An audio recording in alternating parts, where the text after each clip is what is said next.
40 Chinese warships spotted off Palawan coast. The headline blares across every screen. Sirens echo in Puerto Princesa's harbor. Radios crackle with urgent voices. The news moves fast, faster than the wind sweeping the waves. Cameras are rolling, their lenses aimed at the blue horizon where gray shapes gather. Steel giants floating in formation. Fishermen drop their nets. Mothers clutch their children closer. Shopkeepers pull down their shutters, the morning's calm shattered by the heavy thrum of engines offshore.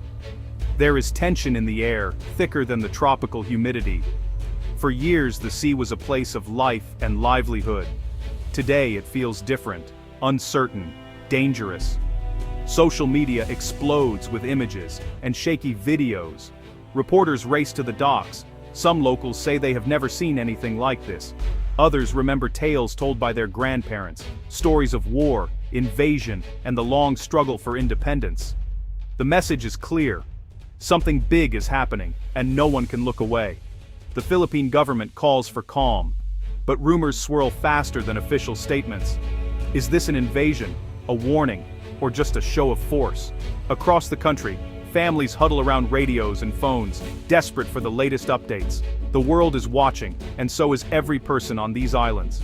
It is early morning on Palawan, but the usual peace is gone. Fishermen who normally greet the sunrise are stuck on shore, staring at the armored ships with fear and curiosity.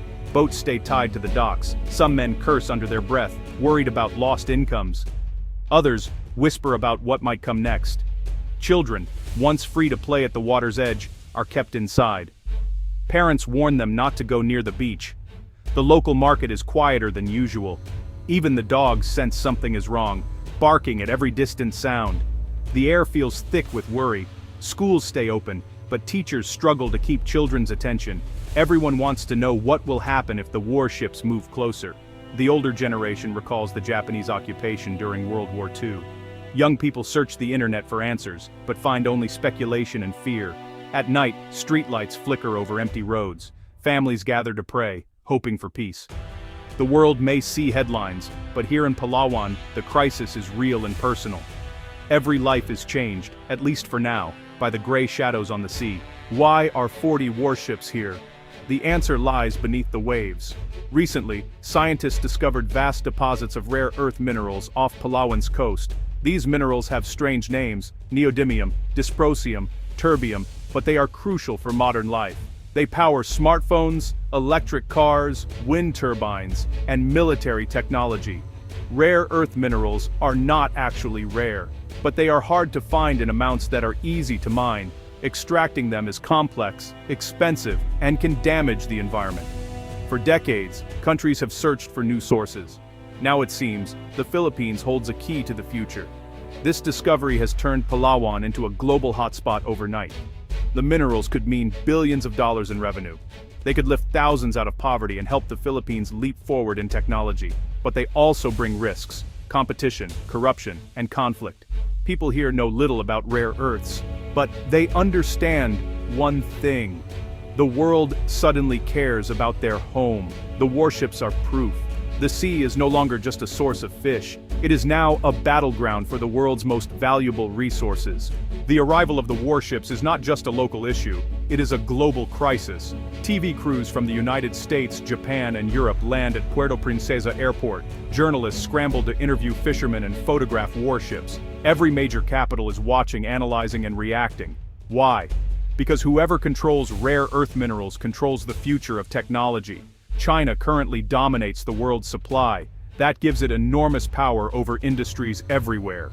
The United States, Japan, and the European Union all worry about what would happen if China cut off the flow. A new source in the Philippines could change everything. The US Navy increases patrols nearby. Japanese officials offer support and advice. Even Australia sends diplomats. All want to ensure that the Philippines keeps control of its own resources. No one wants a single country, especially a rival, to have a monopoly on such crucial materials. For ordinary Filipinos, the attention feels uncomfortable. Their quiet islands are now in the spotlight. But the world's concern is real. Palawan's fate could shape the future of global trade, security, and technology. Rare earth minerals have always been important, but only recently have they become a battleground. Back in the 1960s, the United States led the world in mining and producing rare earths. This gave American companies a major advantage in electronics, defense, and industry. But, things changed. Environmental laws made rare earth mining expensive in the US. China saw an opportunity. It invested heavily, ignored pollution, and soon became the world's top producer.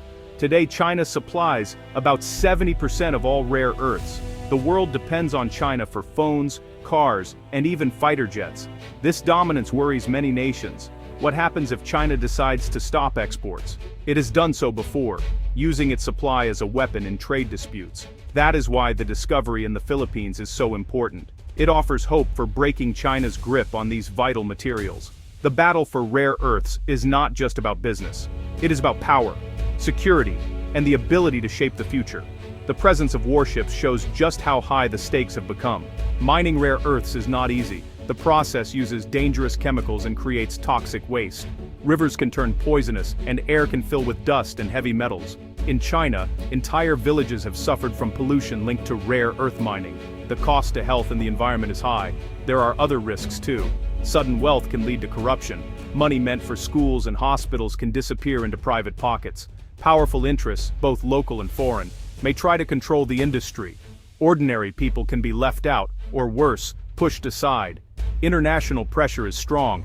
The United States and its allies want the Philippines to keep rare earths out of China's hands. China wants to keep its monopoly. The Philippines is caught in the middle, facing tough choices and tough neighbors. But there are opportunities. With good management, rare earths could lift millions out of poverty. They could fund new schools, hospitals, and technology. The challenge is to avoid the mistakes of the past and use this resource wisely. Natural wealth can be a blessing or a curse. Norway discovered oil in the 1960s. Instead of letting a few people get rich, the government created strict laws and a national fund. Today, Norway is one of the world's richest and fairest countries. Its oil wealth benefits everyone, now and in the future. Nigeria found oil too, but things went differently. Corruption took hold. Billions disappeared. Pollution ruined farmlands and rivers. Most people stayed poor, while a few became very rich. The lesson is clear. It is not just what you have, but how you manage it. The Philippines faces the same choice. Will it become a new Norway or a new Nigeria? The answer depends on laws, leadership, and how much ordinary people demand honesty and fairness. These examples show the path ahead. With strong governance, rare earths can build a better future. Without it, they could bring only pain and disappointment. The Philippines has a rare chance. With its new wealth, it can invest in schools, hospitals, and jobs. But first, it must pass strong laws. Mining must be safe, fair, and open for all to see. Corruption must be punished, not ignored. Public watchdogs and journalists must be allowed to do their jobs. The government should learn from others. Norway's national fund is managed by experts, not politicians. Every citizen can see how money is spent. Projects are chosen for the public good, not for private profit. This kind of transparency is possible in the Philippines too. Ordinary Filipinos must stay alert. They must demand answers and accountability. They must vote for leaders who put national interest first. If they do, rare earths could bring progress, pride, and a brighter future for everyone. The path is difficult, but not impossible. The world is watching. The right choices today will shape generations to come. As the warships wait, so does the world. Will Palawan become a symbol of hope or a warning for others? The Philippines stands at a crossroads. With wise leadership and public vigilance, it can turn danger into opportunity. The stakes are higher than ever. Rare earth minerals are not just rocks. They are the building blocks of the future. Control over them means power, economic, military, and political. The world's greatest powers know this, and so must the Philippines. Every Filipino has a role to play. The choices made now will decide whether rare earths bring prosperity or pain. Will the country be strong enough to resist corruption, protect its people, and manage its new wealth wisely?